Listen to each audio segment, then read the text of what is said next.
ಕನ್ನಡ ಗೆಲ್ಗೆ ಈ ಒಂದು ಸುಂದರವಾದ ಕಾರ್ಯಕ್ರಮ ನಮ್ಮ ಬೀದರ್ದಲ್ಲಿ ಹಮ್ಮಿಕೊಂಡಿದ್ದು ಅವರೆಲ್ಲರಿಗೂ ಸಂಘಟನಾ ಎಲ್ಲ ಮುಖಂಡರಿಗೂ ನಾನು ಧನ್ಯವಾದಗಳನ್ನು ಸಲ್ಲಿಸುತ್ತೇನೆ. ಏಕೆಂದರೆ ಬೀದರ್ ಅಂದ್ರ ಮಲ್ಟಿ ಲ್ಯಾಂಗ್ವೇಜ್ ಬಹುಭಾಷಾ ಒಂದು ಜಿಲ್ಲೆಯಾಗಿದೆ. ಇಲ್ಲಿ 5 ಕಿಲೋಮೀಟರ್ ಹೋಗಿದ ಮೇಲೆ ತೆಲಂಗಾಣ, ಆ ಕಡೆ ಮಹಾರಾಷ್ಟ್ರ, ಈ ಕಡೆ ಕರ್ನಾಟಕ. ಹೀಗಾಗಿ ನಮ್ಮ ಭಾಷೆ ಕನ್ನಡ ಭಾಷೆ ಒಂದು ವಿಶಿಷ್ಟವಾದ ಭಾಷೆಯಾಗಿದೆ ಬೀದರ್ದಲ್ಲಿ. ಮೊದಲಂತೂ ನಾವು ಬೆಂಗಳೂರಿಗೆ ಹೋಗಿದ್ದಾಗ ಅಲ್ಲ ಆಡುವವರ ಭಾಷೆ ನಮ್ಗೆ ಅರ್ಥನೇ ಆಗ್ತಿದ್ದಿಲ್ಲ. ನಾವೆಲ್ಲ ಕೈ ಸನ್ನೆ ಮೇಲೆ ಹೇಳ್ಬೇಕಾಗ್ತಿತ್ತು, ನಮ್ಗೆ ಅದು ಬೇಕ್ರಿ ಇದು ಬೇಕ್ರಿ. ಯಾಕಂದ್ರೆ ನಾವು ಹೇಳಿದ್ದು ಅವ್ರಿಗೆ ಅರ್ಥ ಆಗ್ತಾ ಇದ್ದಿಲ್ಲ, ಅವ್ರು ಹೇಳಿದ್ದು ನಮ್ಗೆ ಅರ್ಥ ಆಗ್ತಾ ಇದ್ದಿಲ್ಲ. ಈಗೀಗ ನಮ್ಮ ಕನ್ನಡ ಬಹಳ ಸುಧಾರಣೆ ಆಗಿದೆ. ನಮ್ಮಲ್ಲಿ ಇವೆಲ್ಲ ಭಾಷೆಗಳ ಏನು ಕನ್ನಡದಲ್ಲಿ ಹೊಕ್ಕೊಂಡಿದೆ, ಅದರಿಂದ ನಮ್ಮ ಭಾಷೆ ವಿಚಿತ್ರ ಆಗಿತ್ತು. ನಮಗಂತೂ ಭಾಳ ಕೆಲವು ಜನರು ಅಂತಿರು, ಯಾವ ನಾಡಿನಿಂದ ಬಂದಿರಿ ಇಷ್ಟು ಚಂದ ಕನ್ನಡ ಮಾತಾಡ್ತೀರಿ ಅಂತೇಳಿ. ಅಂಥ ಒಂದು ನಗರದಲ್ಲಿ ಇವತ್ತು ಇವರೇನು ವಿಶಿಷ್ಟವಾಗಿ ಕನ್ನಡ ಪುಸ್ತಕದ ಒಂದು ಸಂತೆಯನ್ನೇ ಮಾಡಿದ್ದಾರೆ. ಇಂಥ ಪುಸ್ತಕಗಳು ನಾವು ಬೆಂಗಳೂರಲ್ಲಿ ಹುಡ್ಕೋತಾ ಹೋಗ್ಬೇಕಾದ್ರೆ ಅಡ್ರೆಸ್ ಸಿಗಲ್ಲ. ಎಲ್ಲೋ ಒಂದು ಸಪ್ನ, ಅಯೋಧ್ಯ ಇಂಥವು ಕೆಲವೊಂದು ಪ್ರಕಾಶನಗಳು ಗೊತ್ತಿರ್ಬೋದು. ಆದರೆ ಈ ಎಲ್ಲ ಒಂದು ಪುಸ್ತಕಗಳ ಮಳಿಗೆಗಳು ಇಲ್ಲಿ ತೆರೆದಿದ್ದು ನಾ ಎಲ್ಲ ನೋಡ್ಕೊಂಡು ಬಂದೆ. ವಿಶಿಷ್ಟವಾಗಿದೆ, ಓದುಗರಿಗೆ ಬಹಳ ಆಸಕ್ತಿ ಬರುತ್ತದೆ. ಯಾಕೆಂದ್ರೆ ಇವತ್ತ ನಾಳೆ ನಾವೆಲ್ಲರೂ ಟಿವಿ ಸೋಷಿಯಲ್ ಮೀಡಿಯಾ ಮೇಲೆ ಅವಲಂಬಿತರಾಗಿದ್ದೀವಿ. ಇಂಥ ಒಂದು ಓದುವ ಹವ್ಯಾಸವನ್ನು ಇಟ್ಕೊಂಡ್ರೆ ಮನುಷ್ಯನಿಗೆ ಬಹಳ ಒಳ್ಳೆಯ ಒಂದು ಜ್ಞಾನ ಬರ್ತದೆ. ಓದೋದ್ರಿಂದ ಜ್ಞಾನ ಉತ್ಪತ್ತಿ ಆಗ್ತದೆ. ಓದೋದೇ ಸುಮ್ಮನೆ ಎಲ್ಲೋ ಟಿವಿದಾಗ ಹೇಳಿದ್ದು, ವಾಟ್ಸಪ್ ಮೆಸೇಜ್ಗಳು ಬಂದಿದ್ದು. ವಾಟ್ಸಪ್ ಮೆಸೇಜ್ ಅಂತೂ ಇವತ್ತು ಬಹಳ ದುಷ್ಪರಿಣಾಮ ಬೀರ್ತಾ ಇದೆ ಸಮಾಜ ಮೇಲೆ. ಏನೋ ಒಂದು ಸುದ್ದಿ ಇದ್ರೆ ಅದು ತಿರ್ಚಿ ಮತ್ತೊಂದು ಸುದ್ದಿ ಬರೀತಾರೆ. ಯಾರೋ ಒಂದು ಒಳ್ಳೆ ಕೆಲಸ ಮಾಡ್ರೆ ಒಳ್ಳೆ ಕೆಲಸ ಅದಂತ ಅವ್ರು ಬರೀಲಿಕ್ಕೆ ಹೋಗಲ್ಲ, ಮತ್ತೊಂದು ಏನೋ ಹೇಳ್ತಾರೆ. ಆದರೆ ಪುಸ್ತಕದ ಮುಖಾಂತರ ನಾವು ಈ ಎಲ್ಲವನ್ನು ನಾವು ತಿಳ್ಕೊಂಡು ನಮ್ಮ ಜ್ಞಾನ ವೃದ್ಧಿ ಆಗ್ತದೆ. ಅದರ ಜೊತೆ ನಮ್ಮ ಭಾಷೆಯೂ ವೃದ್ಧಿ ಆಗ್ತದೆ. ನನಗೂ ಕೂಡ ಓದೋ ಹವ್ಯಾಸ ಭಾಳ ಇದೆ. ನಮ್ಮಲ್ಲಿ ಒಂದು ಲೈಬ್ರರಿನೇ ತೆಗೆದಿದ್ದೀವಿ, ಎಲ್ಲ ಪುಸ್ತಕಗಳು ಇಟ್ಕೊಂಡಿದ್ದೀವಿ. ನಾವು ಒಂದು ಓದುವ ಹವ್ಯಾಸ ಬೆಳಿಬೇಕು ಅಂತ ಹೇಳಿ ನಾನು ಬಯಸ್ತೀನಿ. ಈಗಾಗಲೇ ಬಹಳಷ್ಟು ಗೋಷ್ಠಿಗಳಲ್ಲಿ ಏರ್ಪಡಿಸಿದ್ದಾರೆ. ನಾವು ಬೀದರ್ ಅಭಿವೃದ್ಧಿ ಬಗ್ಗೆದಾಗ ಗೋಷ್ಠಿ ಮಾಡಬೇಕು ಅಂತ ಇವತ್ತು ಅವರು ಹೇಳಿದ್ರು. ಅದ್ರ ಪ್ರಕಾರ ನಾವು ಬಂದಿದ್ದೀವಿ. ಅದರ ವಿಷಯ ಮಂಡನೆ ನನಗಿದ್ದಿಲ್ಲ, ನಮ್ಮ ಗೆಳೆಯರಾದಂಥ ಸೂರ್ಯಕಾಂತ್ ನಾವರ್ಪಳ್ಳಿಯವರಿಗಿತ್ತು. ಅವ್ರಿಗೆ ಮೋಸ್ಟ್ಲಿ ಎಲ್ಲೋ ಬ್ಯುಸಿ ಆಗಿರ್ಬೋದು. ಈಗ ಬೀದರ್ ಅಭಿವೃದ್ಧಿ ಯಾವ ರೀತಿ ಹಿಂದಾಗಿತ್ತು, ಯಾವ ರೀತಿ ಬೀದರ್ ಜಿಲ್ಲೆಯ ಹೆಸರು ಇತಿಹಾಸ ಪುಟಗಳಲ್ಲಿದೆ, ಆ ಒಂದು ಇತಿಹಾಸ ಪುಟದಲ್ಲಿರುವಂತಹ ಬೀದರ್ ಜಿಲ್ಲೆಯನ್ನು ಕಡೆಗಣನೆ ಮಾಡಿದ್ದು ಯಾರು? ಮೊದಲನೇ ಯೂನಿವರ್ಸಿಟಿ ಇಲ್ಲಿದೆ. ಜಗತ್ತಿನ ಪ್ರಜಾಪ್ರಭುತ್ವದ ನಾಂದಿ ಹಾಡಿದಂಥ ಮೂಲ ಅನುಭವ ಮಂಟಪ ಬೀದರ್ದಲ್ಲಿದೆ. ಇಡೀ ಕರ್ನಾಟಕದಲ್ಲಿ ಎಲ್ಲೂ ಇರಲಾರ್ದಂಥ ಕೋಟೆ ನಮ್ಮಲ್ಲಿದೆ. ನರಸಿಂಹರ ಅಂತೂ ಬಹಳ 4000 ವರ್ಷ ಹಿಂದಿಂದ ಪುರಾಣದಲ್ಲಿ ಬರುತ್ತದೆ. ಗುರುನಾನಕ ಏನ್ ಜರ ಇದೆ, ಇದು ಈ ಭಾರತ ದೇಶದಲ್ಲಿ ಸಿಖ್ಖರ ಪವಿತ್ರ ಸ್ಥಾನದಲ್ಲಿ ಒಂದಿದೆ. ಭಾರತ ದೇಶದಲ್ಲಿಲ್ಲ, ಹೊರಗಿನ ದೇಶದಲ್ಲಿ ಇದ್ದವರು ಕೂಡ ಸಿಖ್ಖರು ಇಲ್ಲಿ ಬಂದು ಹೋಗ್ತಾರೆ. ಇಂಥ ಒಂದು ವಿಶಿಷ್ಟವಾದ ಈ ಜಿಲ್ಲೆ ಆದರೂ ಕೂಡ ಈ ಜಿಲ್ಲೆಗೆ ಕಡೆಗಣನೆ ಯಾಕಾಯ್ತು? ಈ ರೀತಿ ಆಗ್ಲಿಕ್ಕೆ ಕಾರಣಗಳು ಬಹಳಷ್ಟು ಇದ್ದಿರ್ಬೋದು. ನಾವು ಯಾರನ್ನು ದೂಷಿಸುವ ಹಾಗಿಲ್ಲ, ಅದರಲ್ಲಿ ನಾವು ಭಾಗಿಯಿರ್ಬೋದು. ಯಾಕೆಂದ್ರೆ ಅವಕಾಶ ಸಿಕ್ಕಿದಾಗ ನಾವೆಲ್ಲರೂ ಬೀದರ್ ಅಭಿವೃದ್ಧಿ ಬಗ್ಗೆ ವಿಚಾರ ಮಾಡಬೇಕಾಗಿತ್ತು ವಿನಃ ನಾವು ಬೇರೆ ಬೇರೆ ತಮ್ಮ ಕಾರ್ಯದಲ್ಲಿ ನಾವು ಪ್ರವೃತ್ತರಾಗಿದ್ದೀವಿ. ಇದು ಕೇವಲ ಕಟ್ಟಡಗಳು ಕಟ್ಟೋದು ಅಥವಾ ರಸ್ತೆ ನಿರ್ಮಾಣ ಮಾಡೋದೇ ಅಭಿವೃದ್ಧಿ ಅಂತ ಅಲ್ಲ. ಅಭಿವೃದ್ಧಿ ಸಂಪೂರ್ಣ ಮಾನವನ ವಿಕಾಸ ಆಗ್ಬೇಕಿದೆ. ಅದು ಭಾಷೆನೇ ಇರ್ಬೋದು, ಆರೋಗ್ಯದಲ್ಲಿ ಇರ್ಬೋದು, ಶಿಕ್ಷಣದಲ್ಲಿ ಇರ್ಬೋದು, ಯಾವುದೇ ಒಂದು ರೀತಿಯಿಂದ ಅಭಿವೃದ್ಧಿ ಆಗ್ಬೇಕಾಗ್ತದೆ. ವಿಶಿಷ್ಟವಾಗಿ ಬೀದರ್ ಜಿಲ್ಲೆ ಆರ್ಥಿಕವಾಗಿ ಹಿಂದುಳಿದ ಜಿಲ್ಲೆ. ಆರ್ಥಿಕವಾಗಿ ಹಿಂದುಳಿಲಿಕ್ಕೆ ಕಾರಣ ಏನು? ಇಲ್ಲಿ ನಮ್ಮ ಜಮೀನುಗಳು ಫಲವತ್ತಾದ ಜಮೀನುಗಳಿದೆ, ಆದರೆ ಅದರ ಉಪಯೋಗ ಕರೆಕ್ಟ್ ಆಗಿಲ್ಲ. ನಮ್ಮಲ್ಲಿ ಮಿನರಲ್ಸ್ ಇರ್ಲಿಕ್ಕಿಲ್ಲ, ಆದರೆ ಬೇರೆ ತರಹದ ಮಣ್ಣುಗಳ ವಿಶಿಷ್ಟ ಮಣ್ಣುಗಳಿದೆ. ಬಿದಿರಿ ಈಗಾಗಲೇ ಅದ್ರ ಬಗ್ಗೆ ಗೋಷ್ಠಿನೇ ಮಾಡಿದೆ. ಜಗತ್ತಿನಲ್ಲಿ ಈ ಕಲೆ ಎಲ್ಲೂ ಇಲ್ಲ, ಆ ಕಲೆ ಬೀದರ್ನಲ್ಲಿದೆ. ಆದರೆ ಅದಕ್ಕೆ ಪ್ರೋತ್ಸಾಹ ಇಲ್ಲ. ಇವತ್ತು ನಮ್ಮ ಗೆಳೆಯರಲ್ಲಿ ಅದಾರ ದುಕಾನ್ ಹಚ್ಕೊಂಡಿರ್ತಾರೆ, ಬಟ್ ಅವ್ರದ್ದು ಆರ್ಥಿಕ ಅಭಿವೃದ್ಧಿ ಆಗೇ ಇಲ್ಲ. ಇದಕ್ಕೆ ಸರ್ಕಾರ ಯಾವುದೇ ಒಂದು ವಿಶಿಷ್ಟವಾದ ಅವರಿಗೆ ಸೌಲಭ್ಯಗಳನ್ನು ಕೊಟ್ಟಿಲ್ಲ. ಅದು ಅಭಿವೃದ್ಧಿ ಪಡಿಸಬೇಕಾಗಿತ್ತು. ಇಂತಹ ಒಂದು ವಿಚಾರಗಳು ಬಂದಾಗ ನಾವು ಅಭಿವೃದ್ಧಿ ಪರವಾಗಿ ನಾವು ಬಹಳಷ್ಟು ನಮ್ಮ ಗೆಳೆಯರೆಲ್ಲರೂ ಕೂಡಿ ಇಲ್ಲಿ ನಮ್ಮದು ಋಷಿಕೇಶ್ ಬಹಾದೂರ್ ಇದ್ದಾರೆ, ನಮ್ಮದು ಮೌನೀಶ್ ಅವರು ಇದ್ದಾರೆ. ಎಲ್ಲರೂ ಅಭಿವೃದ್ಧಿ ಪರವಾಗಿ ಬಹಳಷ್ಟು ವಿಚಾರಗಳು ಮಾಡಿ ಕೆಲವು 15-17 ವರ್ಷ ಬಿಫೋರ್ ಹರ್ಷ ಗುಪ್ತಾ ಅವರು ಇಲ್ಲಿ ಬಂದಿದ್ದಾಗ ಅವ್ರಿಗಿಂತ ಮೊದಲು ಮೌನೀಶ್ ಮುದ್ಗಿಲ್ ಅವರು ಇಲ್ಲಿ ಬಂದಿದ್ರು.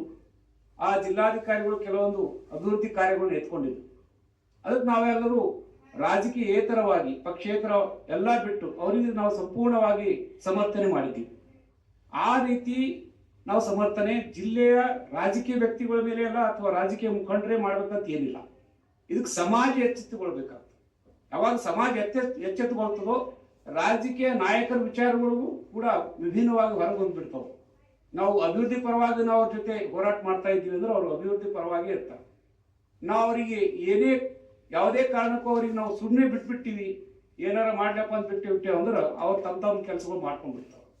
ಆದ್ದರಿಂದ ನಾವು ಸಮಾಜದವರು, ರಾಜಕೀಯ ಮುಖಂಡರು, ರಾಜಕೀಯ ಚುನಾಯಿತ ಪ್ರತಿನಿಧಿಗಳ ಜೊತೆ ಹೊಂದಾಣಿಕೆ ಅಂದ್ರೆ ಅವ್ರ ಜೊತೆ ಕೂಡ್ಕೊಂಡು ನೀವು ಈ ಕೆಲಸ ಮಾಡಿದ್ರೆ ಮುಂದೆ ನೀವು ಗೆಲ್ತ್ರಿ ಅಂತ ನಮ್ಗೆ ಎಚ್ಚರಿಕೆ ಬಂತಂದ್ರೆ ಅವ್ರು ಏನಾದರೂ ಅಭಿವೃದ್ಧಿ ಮಾಡ್ಲಿಕ್ಕೆ ಸಾಧ್ಯ ಆಗ್ತದೆ. ಇಲ್ಲಿರುವಂತಹ ನೀರಾವರಿ ಬಗ್ಗೆ ಹೇಳ್ಬೇಕಾದ್ರೆ ವಿಪುಲವಾದ ಅವಕಾಶಗಳು ಇಲ್ಲಿದೆ. ನೀವು ನೋಡ್ಬೋದು, ಕಾರಂಜ ಡ್ಯಾಮ್ ಒಂದು ಬಿಟ್ಟು ನಮ್ಮಲ್ಲಿ ಯಾವುದೇ ಒಂದು ನೀರಾವರಿ ದೊಡ್ಡ ಸೌಲಭ್ಯನೇ ಇಲ್ಲ. ಕಾರಂಜ ಡ್ಯಾಮ್ ನಾನು ಇಂಜಿನಿಯರ್ ಇದ್ದ ಸಲುವಾಗಿ ಅದ್ರ ಬಗ್ಗೆ ಹೇಳ್ಬೇಕಾಗ್ತದೆ. ಕಾರಂಜ ಡ್ಯಾಮ್ ಸಹಿತ ಅಷ್ಟೊಂದು ಯಶಸ್ವಿ ಆದಂತ ನೀರಾವರಿ ಸೌಲಭ್ಯ ಕೊಡ್ತಾ ಇಲ್ಲ. ಅದು ದೊಡ್ಡ ರಿಸರ್ವೇಶನ್ ಇದೆ, ದೊಡ್ಡ ಡ್ಯಾಮ್ ಇದೆ, ಅದು ಅರ್ಧನ್ ಡ್ಯಾಮ್ ಇದೆ, ಕಾಂಕ್ರೀಟ್ ಡ್ಯಾಮ್ ಅಲ್ಲ. ಇಷ್ಟೆಲ್ಲ ದೊಡ್ಡ ಡ್ಯಾಮ್ ಇದ್ರೂ ಕೂಡ ನೀರು ಒಂದೇ ಸ್ಥಳದಲ್ಲಿ ನಿಲ್ಲಲ್ಲ, ಬಹಳ ದೊಡ್ಡ ದೂರ ಹೋಗಿ ನಿಲ್ತಾವ. ಅಲ್ಲೆಲ್ಲ ಸಿಲ್ಟ್ ಜಮಾ ಆಗಿದೆ. ಈಗ ನಾವು ಎಷ್ಟು ಕಟ್ಟಿದೀವಿ ಅದ್ರ ಅರ್ಧ ಇದನ್ನು ಮಂಡ್ಯಕ್ಕೆ ಹೊತ್ಕೊಂಡು ಕೂತು. ಮತ್ತು ಆ ಕಾಲುವೆಗಳ ಮುಖಾಂತರ ನೀರು ಹರಿಸ್ಲಿಕ್ಕೆ ಸಾಧ್ಯನೇ ಆಗ್ತಾ ಇಲ್ಲ. ಯಾಕೆ ಆಗ್ತಾ ಇಲ್ಲ? ಇದು ನಮ್ಮ ಒಂದು ರಾಜಕೀಯ ನಾಯಕರು ಅಥವಾ ಈ ಒಂದು ಸರ್ಕಾರದ ನೆಪಗಳದಾವ. ಇದು ಕೇವಲ ತಮ್ಮ ರಾಜಕೀಯ ಬೆಳವಣಿಗೆಗೆ ಉಪಯೋಗ ಮಾಡಿಕೊಂಡ್ರೆ ವಿನಃ ಅಭಿವೃದ್ಧಿ ಸಲುವಾಗಿ ಈ ಕಾರಂಜ ಡ್ಯಾಮ್ ಯಾರು ಉಪಯೋಗ ಮಾಡ್ಕೊಂಡಿಲ್ಲ. ಅದ್ರ ಬಗ್ಗೆ ಅವ್ರ ವಿಚಾರ ಇಲ್ಲ. ನಾವು 20 ವರ್ಷ ಕೆಳಗೆ ಹೇಳಿದ್ದೀವಿ, ಇಲ್ಲಿ ಲಾಲ್ಬಾಗ್ ತರ ಒಂದು ದೊಡ್ಡ ಗಾರ್ಡನ್ ಮಾಡಬೇಕು ಅಂತೇಳಿ. ಬಹಳ ಒಳ್ಳೆ ಜಾಗ ಇದೆ. ನಾವು ಆಗ ಜಡ್ಪಿ ನಮ್ಮ ಮಿಸಸ್ ಅಧ್ಯಕ್ಷ ಇದ್ದಾಗ ಅದು ಪ್ಲಾನ್ ಮಾಡಿದ್ದೀವಿ. ಅದಕ್ಕೆಲ್ಲ ಅಭಿವೃದ್ಧಿ ಪಡಿಸ್ಲಿಕ್ಕೆ ಒಂದು ಎಸ್ಟಿಮೇಟ್ನು ಮಾಡಿದ್ದೀವಿ. ಆದರೆ ಸರ್ಕಾರ ಅದಕ್ಕೆ ನಮ್ಗೆ ವಹಿಸ್ಕೊಡ್ಲಿಲ್ಲ. ನೀವ್ಯಾಕೆ ಮಾಡ್ತೀರಿ, ನಾವು ನೀರಾವರಿ ಇಲಾಖೆದವರು ಮಾಡ್ತಿರ್ತೀವಿ. ಅವಾಗ ಬಂದು ನಾವು ಇಲ್ಲಿ ದೇವದೇವನ ಮಾಡಿದ್ವಿ, ಮತ್ತು ಇಲ್ಲಿ ಗಾರ್ಡನ್ ಇದೆ ಸಿಟಿಯಲ್ಲಿ, ಅದು ಮಾಡಿದ್ವಿ. ಅಂದ್ರೆ ಸರ್ಕಾರ ಇದಕ್ಕೆ ಸ್ಪಂದನೆ ಕೂಡ ಇರಬೇಕು. ಅಂತ ಒಂದು ದೊಡ್ಡ ಜಾಗದಲ್ಲಿ ನಾವು ಗಾರ್ಡನ್ ಅಭಿವೃದ್ಧಿ ಮಾಡಿ ಇವತ್ತು ಪ್ರವಾಸೋದ್ಯಮ ಬಹಳ ಚೆನ್ನಾಗಿ ಆಗ್ತಿತ್ತು. ಆದರೆ ಆ ಕಡೆ ಸರ್ಕಾರದ ಒಂದು ಬೀದರ್ ಅಂದ್ರೆ ಕಡೆಗಣನೆ ಮಾಡ್ತಾರೆ. ಅದು ಬೀದರ್ ಅಂದ ತಕ್ಷಣ ಎಲ್ಲರೂ ಕಡೆಗಣನೆ ಮಾಡ್ತಾರೆ. ಸಂಘಟನೆದವ್ರಿರ್ಲಿ, ರಾಜಕೀಯ ಪಕ್ಷದವ್ರಿರ್ಲಿ, ಯಾವುದೇ ಒಂದು ದೊಡ್ಡ ಸಂಘಟನೆಗಳಿರ್ಲಿ, ಅಥವಾ ಈ ಪುಸ್ತಕ ಮಳಿಗೆನೇ ನಮ್ಮಲ್ಲಿ ಇರ್ಲಿಕ್ಕೆ ಬರ್ಬೇಕಾದ್ರೆ ಇವತ್ತು ಸ್ವತಂತ್ರ ಆಗಿಂದ ಎಷ್ಟು ವರ್ಷವಾದ ಯಾರೋ ಪುಣ್ಯಾತ್ಮ ತಂದ್ರೆ ಇಂಥ ಒಂದು ಅವಕಾಶ ಕೂಡ ನಮ್ಗೆ ಸಿಕ್ಕಿಲ್ಲ.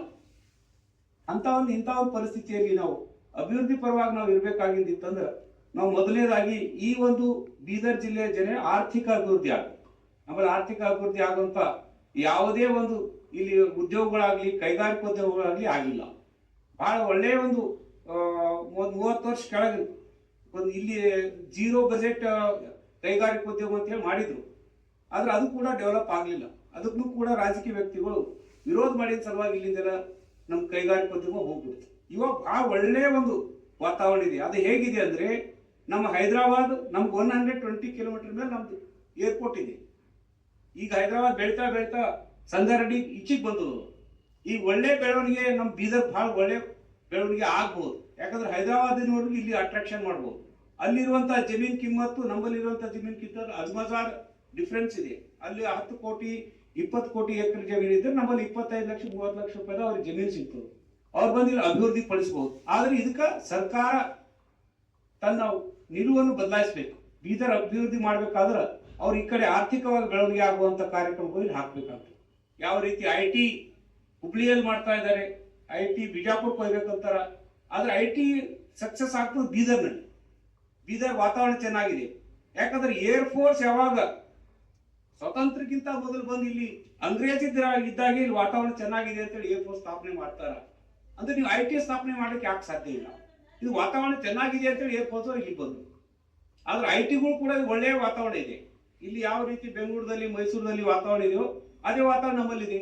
ನಮಗೆ ಬಹಳ ಜನ ಹೇಳ್ತಿದ್ರು ಬೀದರ್ ಅಂದ್ರೆ ಭಾಳ ಬ್ಯಾಕ್ವರ್ಡ್ ಅಂತಲ್ರಿ, ಭಾಳ ಹೀಟ್ ಇರ್ತದಂತ, ಕುಡ್ಲಿಕ್ಕೆ ನೀರು ಸಿಗಲ್ಲಂತ, ಜನಗಳು ಹೆಂಗೋ ಏನು ಬಟ್ಟೆ ಹಾಕೋತಾರೋ ಇಲ್ಲೋ ಅನ್ನೋದು ಮಾತಾಡ್ತಿದ್ರು. ಆದ್ರೆ ಇಲ್ಲಿ ಬಂದಾಗ ನಮ್ಮ ಜನರ ಸುಸಂಸ್ಕೃತ ಜನರಿದ್ದಾರೆ ನಮ್ಮಲ್ಲಿ. ಆ ರೀತಿ ಎಲ್ಲ ಒಳ್ಳೆಯ ಒಂದು ಸುಸಂಸ್ಕೃತ ಜನ ಇದ್ದಿನ ಸಲುವಾಗಿ ನಾವು ಬಹಳ ಒಳ್ಳೆ ಭಾಷೆ ಇಟ್ಕೊಂಡು ಮೃದುವಾಗಿರ್ತೀವಿ.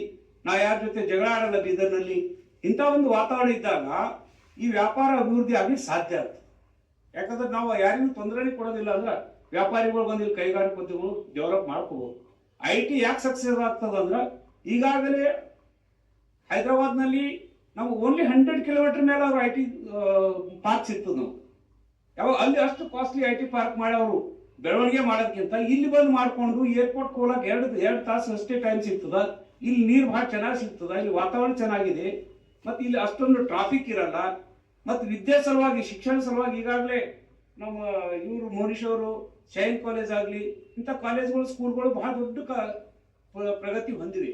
ಅವ್ರ ಮಕ್ಕಳಿಗೆ ವಿದ್ಯಾಭ್ಯಾಸ ಸಿಗ್ಲಿಕ್ಕೆ ಇವತ್ತು ಯು ಪಿದಿಂದ, ಲಕ್ನೋದಿಂದ, ಕರ್ನಾಟಕದ ಎಲ್ಲ ಭಾಗದಿಂದ ನಾವು ಬೀದರ್ PUC ಮಾಡ್ಲಿಕ್ಕೆ ಬರ್ತಾ ಇದ್ದಾರೆ.